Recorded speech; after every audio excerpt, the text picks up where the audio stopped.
Syarat bepergian di masa pandemi, salah satunya dengan mengantongi surat keterangan bebas COVID-19.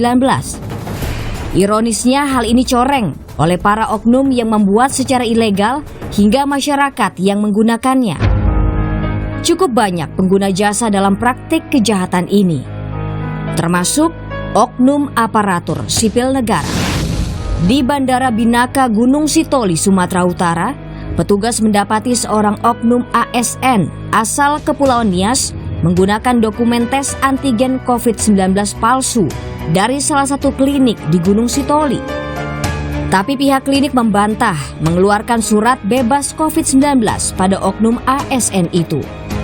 Ditelusuri semuanya, setelah dari pihak bandara ke KKP bandara mengirim melalui foto melalui WhatsApp, dan setelah diteliti bahwa itu semua kepalsuan, baik tanda tangan dokternya, baik nomor suratnya tidak sesuai.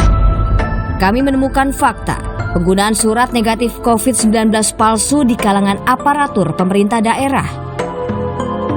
MJ, seorang ASN di instansi pemerintahan daerah, mengungkapkan penggunaan surat bebas corona abal-abal sering dilakukan pejabat tertentu di daerahnya. MJ mengetahuinya saat hendak melakukan tes antigen COVID-19 di puskesmas untuk keperluan perjalanan dinas. Kepala Puskesmas Pegawai Negeri Sipil PNS setingkat eselon 4 bisa menerbitkan dokumen tanpa tes pada perangkat daerah guna perjalanan dinas. Ia heran lantaran kepala puskesmas yang masih kerabatnya jadi penyedia jasa untuk mengeluarkan dokumen keterangan bebas COVID-19 tanpa melakukan tes apapun. Dia langsung menyodorkan surat keterangan bebas COVID-19 yang sudah ditandatangani dan dicap. Selain saya, sudah ada beberapa kepala perangkat daerah di instansi pemerintahan di daerah saya yang diberikan juga dokumen seperti itu, surat keterangan bebas COVID-19. Dokumen legal tapi ilegal tersebut ya ilegal dari sisi prosedur. MJ kecewa. Tindakan lancung ini dilakukan kerabat dan sejumlah pejabat di daerahnya. Tetapi sebagai ASN dengan jabatan rendah, MJ mengaku tidak berani melawan tindak penyalahgunaan kekuasaan ini. Pasalnya dari sisi administrasi, surat bebas COVID-19 tersebut berstatus resmi. Faktanya itu terjadi dan memang pengawasan dari Satgas itu tidak ada dalam artian bahwa kepada siapa alat-alat rapid ini harus digunakan, siapa-siapa yang harus dites, baik itu swab maupun rapid antigen. Ketika itu sudah ditandatangani oleh pejabat yang berwenang dan sudah ada cap resminya dari lembaga tersebut, maka tidak ada lagi yang melakukan pengawasan apakah keluarnya surat ini sudah sesuai dengan prosedur. Kitab Undang-Undang Hukum Pidana (KUHP) tegas menyebutkan pihak manapun yang sengaja memakai surat palsu yang dapat menimbulkan kerugian, pidana maksimal 6 tahun penjara menanti. Ini berlaku pula kepada para ASN selaku pejabat negara.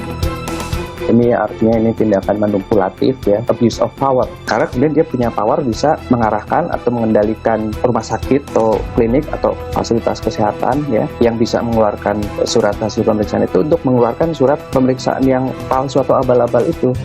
Sungguh ironi.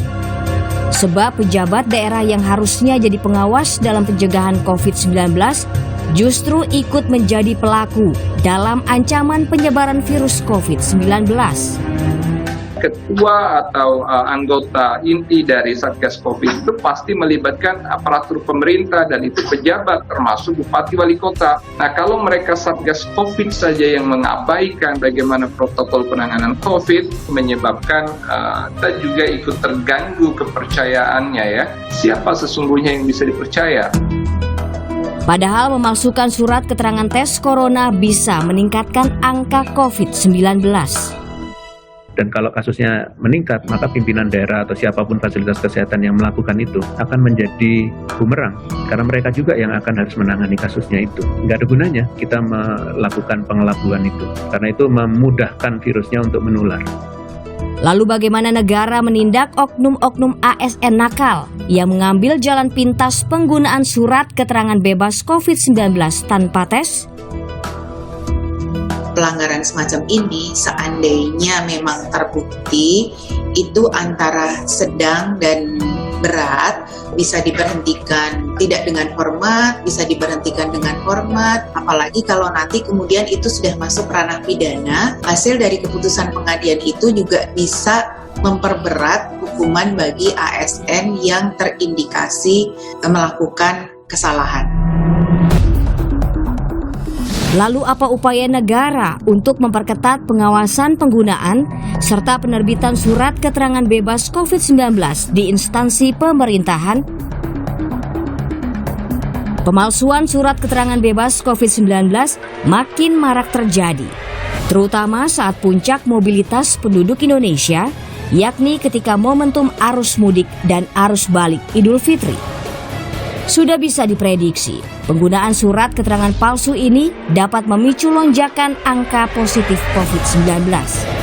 Karena bisa saja penggunanya justru membawa dan menyebarkan virus meski tanpa disadarinya.